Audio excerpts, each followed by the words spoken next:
오늘 본문의 내용은 이스라엘에게도 역사적으로 굉장히 중요한 사건 중에 하나입니다. 크게 두 가지 전쟁이 나오는데요. 우리 하나씩 좀 살펴보도록 하겠습니다.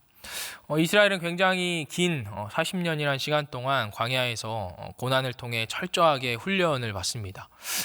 이제 그 훈련이 정말 막바지에 다가와 있습니다. 이스라엘이 가나안 땅을 목전에 두고 있죠.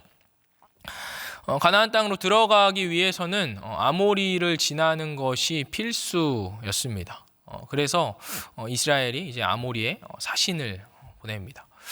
성경을 읽다 보면 아모리가 자주 등장합니다. 특별히 구약성경, 모세오경을 읽다 보면 우리가 자주 마주하게 되죠. 고대 문헌을 좀 살펴보면 이 아모리는 팔미라라는 지역, 지금의 시리아에 해당하는데요. 그곳에 원래 거주하고 있던 유목민들입니다. 그런데 이들이 BC 2300년경에 우리가 잘 알고 있는 바벨론으로 와서 바벨론에 살고 있던 사람들을 다 내쫓고 그 땅을 차지해서 살게 됩니다. 이들이 그곳에서 한 700년간 거주하게 되는데요. BC 1600년경에 히타이드족이라는 이 민족이 다시 쳐들어와서 이번에는 반대로 그곳에 살고 있던 아모리 사람들을 다 쫓아냅니다. 그래서 이 아모리가 곳곳에 뿔뿔이 흩어져서 살게 돼요. 이 뿔뿔이 흩어졌던 아모리인들이 여러 곳에 자신들의 이제 소왕국을 건설해서 살게 됩니다. 그래서 아모리는 이 소도시 국가들, 그 도시 국가들의 집합체라고 우리가 볼 수 있습니다. 그래서 오늘 말씀에 나오는 이 아모리와 또 그 뒤에 나오는 바산이라는 나라 역시 다 아모리 민족들이고요. 이스라엘이 후에 이 요단강을 건너갔을 때 마주하게 되는 아이성이나 기브온에 있을 때 이 이스라엘을 공격했던 5 왕들 역시 다 아모리 민족들입니다. 굉장히 다양한 곳에 퍼져 살고 있었던 것이죠. 이스라엘이 이 아모리에게 사신을 보냅니다. 22절 말씀인데 우리 같이 한번 좀 읽어보도록 하겠습니다. 시작. 우리에게 당신의 땅을 지나가게 하소서. 우리가 밭에든지 포도원에든지 들어가지 아니하며 우물물도 마시지 아니하고 당신의 지경에서 다 나가기까지 왕의 큰 길로만 지나가리이다 하나. 이스라엘의 목적은 분명하죠. 그냥 아모리를 지나만 가는 거였어요. 그래서 사신을 통해서 굉장히 정중하게 요청합니다. 저희가 밭이나 포도원이나 우물이나 그 어떤 것도 저희가 손대지 않겠습니다. 다만 가장 큰 길 왕의 대로로 지나가게만 해 주십시오라고 이들이 요청합니다. 사실 아모리 입장에서는 이스라엘 요구를 들어줘도 아무런 문제나 손해가 없습니다. 그런데 아모리가 이렇게 반응하죠. 23절입니다. 시혼이 이스라엘이 자기 영토로 지나감을 용납하지 아니하고 그의 백성을 다 모아 이스라엘을 치러 광야로 나와서 야하스에 이르러 이스라엘을 침으로, 이 시혼은 이 아모리의 왕이거든요. 이스라엘이 지나가는 것을 허락해 주지 않아요. 아마도 이스라엘이 갑자기 지나가다가 돌변해서 자기들을 공격하면 어떻게 하나 이런 두려움이 있었을 수도 있을 것 같아요. 허락하지 않습니다. 근데 길을 허락하지 않는 것뿐만 아니라 이 아모리가 군대를 소집해서 이스라엘을 공격해 버리죠. 이스라엘로서는 사실 어찌할 방도가 없는, 이 전쟁을 피할 수 있는 어떤 방법이 없는 그런 상황입니다. 이스라엘은 지금 이 아모리까지 오기 위해서 굉장히 먼 길을 아래로 삥 둘러서 왔거든요. 왜 그렇죠? 모압이 길을 내주지 않았거든요. 굉장히 먼 길을 돌아서 겨우겨우 지금 아모리까지 왔단 말이죠. 자신들을 공격하는 이 아모리를 피해서 다시 그 길을 돌아갈 수는 없는 노릇인 거죠. 그렇다고 위로 가자니, 위로 가면 바산이 있습니다. 바산이 길을 그냥 내준다는 보장이 전혀 없지 않습니까? 이 바산이 길을 내주더라도 혹은 바산을 물리치고 뚫고 들어가더라도 이 요단강 상류는 위쪽이기 때문에 요단강 상류거든요. 상류는 하류에 비해서 물살이 굉장히 빠르고 굉장히 깊어요. 수심이. 그러니까 건너기에 용이하지 않은 곳이죠. 그러니까 요단강을 좀 무사히 건너려면 이 아모리를 꼭 돌파해야만 하는 그런 상황이었다는 거예요. 그래서 이스라엘이 아모리와 전쟁을 선택하게 됩니다. 이 전쟁을 성경은 이렇게 이야기합니다. 24절입니다. 우리 같이 한번 읽겠습니다. 24절 시작. 이스라엘이 칼날로 그들을 쳐서 무찌르고 그 땅을 아르논에서부터 야복까지 점령하여 암몬 자손에게까지 미치니 암몬 자손의 경계는 견고하더라. 성경은 아주 짧게 칼날로 그들을 쳐서 무찌르고, 이게 이 전쟁에 대한 묘사의 전부입니다. 허무하리만치 짧죠. 이스라엘이 그들을 칼날로 쳐서 무찔렀더라. 이게 이 전쟁에 대한 전부라는 거예요. 사실 이 전쟁은 이스라엘이 전혀 계획하지도 준비하지도 못했던 전쟁이잖아요. 굉장히 당황스러울 수도 있고 여러 어려움들이 있을 법도 한데 이스라엘이 그들을 칼날로 쳐서 무찔렀다는 거예요. 굉장히 담백하게 성경이 묘사합니다. 이 짧은 묘사만큼이나 사실 따로 언급할 만한 것이 없었던 것 같아요. 이스라엘이 굉장히 압도적으로 이 전쟁에서 승리했다는 것을 우리가 알 수 있습니다. 물론 이것은 이스라엘의 능력이 아니라 그들과 함께 하셨던 하나님의 능력이죠. 이스라엘은 이 전쟁으로 인해서 굉장히 많은 것을 얻습니다. 24절에 보면 아르논에서 야복강까지 이들이 얻게 되었다고 이야기하고요. 25절에 보면 헤스본을 얻었다고 합니다. 헤스본은 아모리의 수도입니다. 그러니까 이 전쟁으로 인해서 이스라엘이 이 아모리 동편에 있는 요단강 동편에 있는 아모리 전역을 이들이 점령하게 되었다는 거죠. 엄청나게 큰 대승이었습니다. 그래서 이스라엘이 이것을 노래로 남깁니다. 얼마나 대승이었으면 이것을 노래로 남겨요. 그러니까 노래로 남긴다는 것은 그것을 계속해서 우리가 되새기고 기억하겠다는 의미가 되겠죠. 노래는 이렇게 시작합니다. 28절인데 우리 같이 한번 읽어보겠습니다. 28절 시작. 헤스본에서 불이 나오며 시온의 성에서 화염이 나와서 모압의 아르를 삼키며 아르논 높은 곳의 주인을 멸하였도다. 이 노래의 서두는 재미있게도 아모리의 업적을 치하하는 것으로 시작합니다. 원래 지금 이 아모리가 거주하고 있던 이 땅이 모압의 땅이었어요. 모압은 오늘 말씀에서도 이야기하는 것처럼 사실 굉장히 견고한 나라였거든요.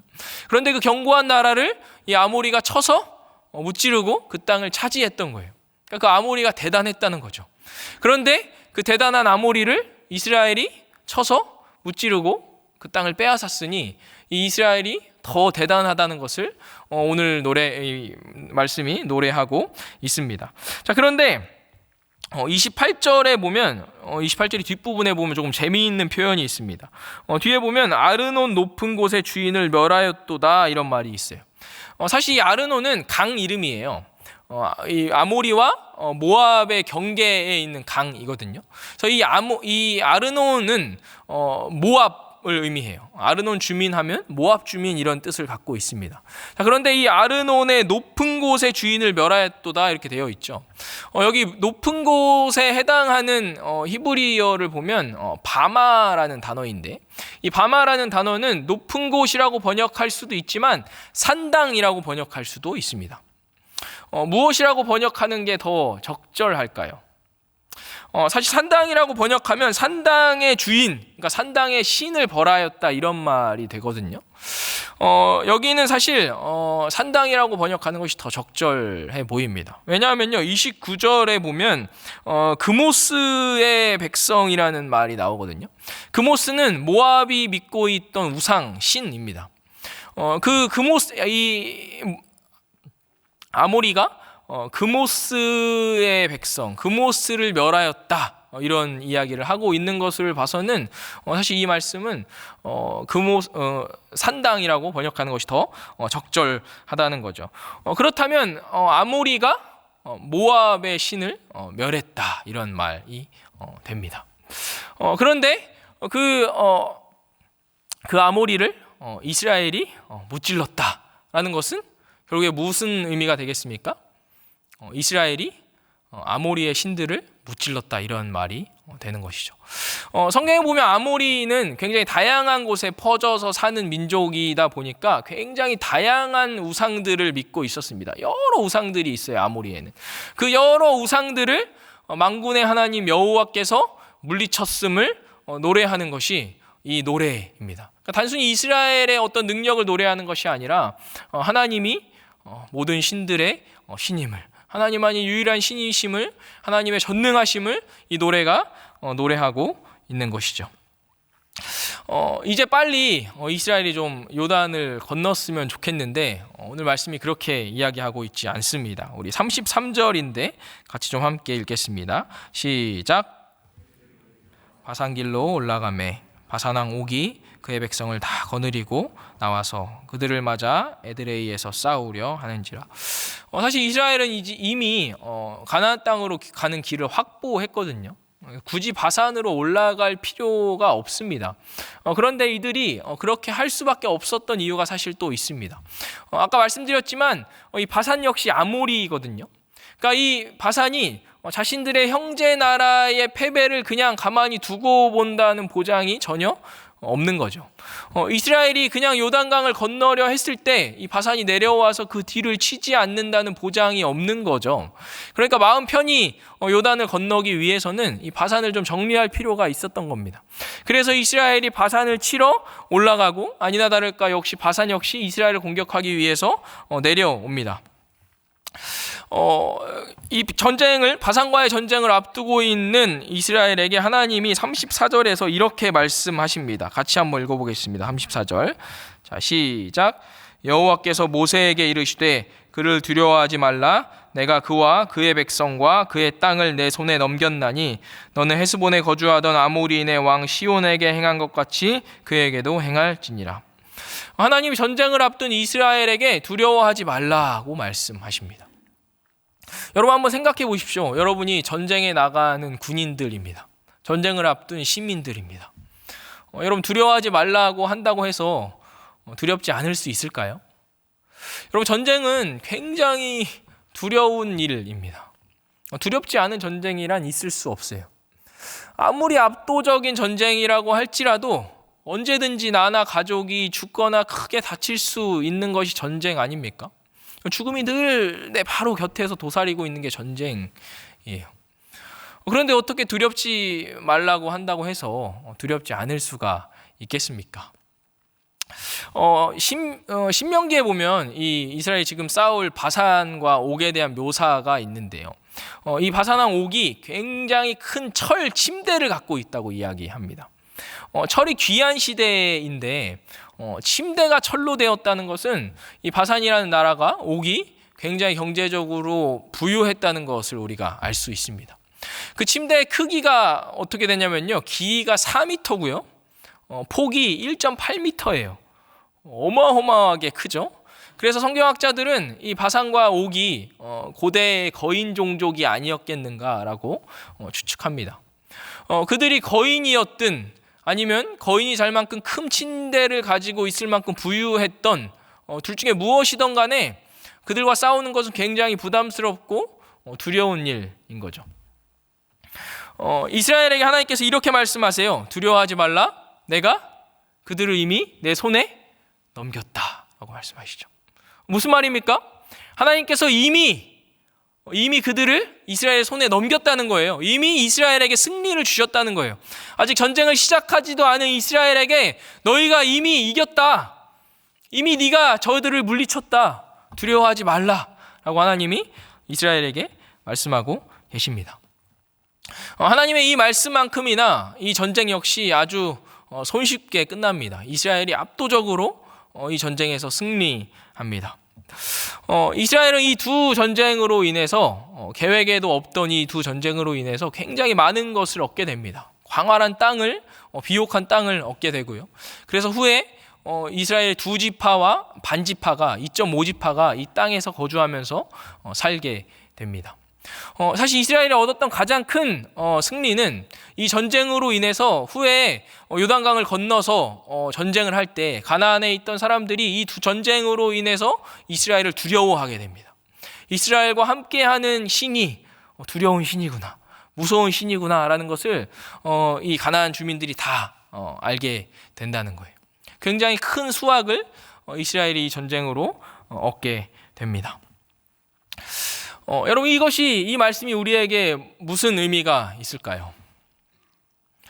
사실 우리가 일상을 살아가면서 매일매일 전쟁을 마주하지 않습니까? 우리가 원치 않지만 수많은 전쟁을 우리가 마주하고 치르게 되는 것 같습니다. 직장과 가정과 여러 관계들 속에서 수많은 관계적 어려움들을 우리가 참 많이 마주합니다. 그 가운데 우리가 그리스도인으로서 그 사람들을 대한다는 것이 참 쉽지 않습니다. 우리가 신앙을 가지고 일상을 살아낸다는 것이, 우리의 삶의 자리를 살아낸다는 것이 참 어렵습니다. 우리 한 치 앞도 알 수 없는 미래와 경제적인 어려움과 육체적, 정신적 극심한 피로들, 취업과 이직의 어려움들, 질병들, 여러 정신적 문제들, 수많은 전쟁을 우리가 매일 마주하면서 살아가지 않습니까? 그런 전쟁을 마주하는 우리에게 하나님께서 이렇게 말씀하시는 거예요. 두려워하지 말라. 네가 이미 승리하였다. 하나님께서 우리에게 이렇게 말씀하시는 거죠. 여러분 믿으십니까? 여러분 우리가 이미 승리한 줄로 믿습니다. 여러분 하나님께서 우리에게 주신 승리가 무엇입니까? 예수 그리스도가 우리의 승리인 줄로 믿습니다. 여러분 왜 예수님께서 우리의 승리 되십니까? 하나님께서 예수 그리스도를 통해 우리를 받아들여 주셨기 때문입니다. 예수님이 화목제물이 되셔서 우리와 하나님을 화목하게 하셨기 때문입니다. 그 예수님 안에 참 생명과 구원과 참 진리가, 영원한 만족이, 참 행복이 있기 때문입니다. 다른 것에는 우리의 승리가 없습니다. 오직 예수 그리스도만이 우리의 승리임을 믿으시기를 바랍니다. 여러분 여전히 세상은 전쟁 가운데 있습니다. 수많은 사람들이 전쟁으로 신음하고 아파하고 있습니다. 우리가 그 세상 가운데 우리가 이렇게 선포할 수 있었으면 좋겠습니다. 여기에 승리가 있습니다. 예수 그리스도 안에 영원한 승리가 있습니다. 이것을 우리가 우리의 삶으로, 우리의 사랑으로, 우리의 섬김과 희생으로 세상 가운데 우리에게 있는 그 승리, 예수 그리스도를 선포하고 전하며 흘려보내는 우리 3일의 모든 성도님들 되시기를 간절히 소망합니다. 우리 같이 주신 말씀을 가지고 우리 또 우리 안에 있는 기도 제목을 가지고 우리 같이 함께 기도하며 우리 나아가도록 하겠습니다. 살아계신 아버지 하나님 감사합니다. 아버지 우리에게 오늘 말씀을